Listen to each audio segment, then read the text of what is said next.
ડાંગ સાપુતારાથી સુરત આવતી પ્રવાસીઓથી ભરેલી ખાનગી લક્ઝરી બસ પલટી 108ની ટીમ ઘટના સ્થળે।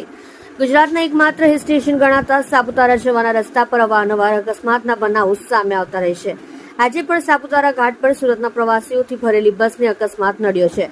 આ અંગે મળતી પ્રાથમિક વિગતો મુજબ સુરતની બાપા સીતારામ ટ્રાવેલ્સની ખાનગી લક્ઝરી બસમાં 65 જેટલા પ્રવાસીઓ સાપુતારાના પ્રવાસે ગયા હતા, જ્યાંથી પરત ફરતી વખતે ઘાટ પર ડ્રાઈવરે સ્ટેરિંગ પરથી કાબુ ગુમાવતા બસ પલટી ખાઈ ગઈ હતી,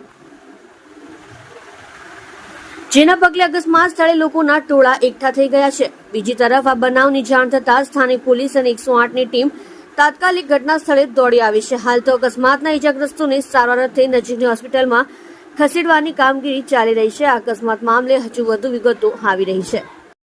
તમે જોઈ રહ્યા છો સત્યને સાથ આપનાર સત્ય સમ્રાટ ન્યૂઝ ચેનલ।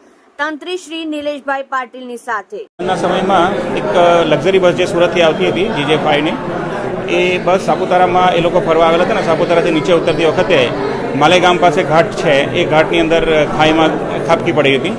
એમાં લગભગ 64 જેટલા પેસેન્જરો બેઠા હતા। એ 64 પૈકી 28 પેસેન્જર્સને ઇન્જરી થઈ છે અને 2 પેસેન્જર જે છે એ નાના બાળકો છે, બંને 4-4, 5-5 વર્ષના। એક છોકરો અને એક છોકરી છે। 2 જણનું ડેથ થયું છે। 28 પૈકી 4 જણા જે છે એ 4 જણા થોડા વધારે સિરિયસ હોવાથી એ લોકોને આહવા હોસ્પિટલ ખાતે રિફર કરવામાં આવ્યા છે અને બાકીના જે 34 જણા છે એ લોકોને કોઈ ઇન્જરી થઈ નથી।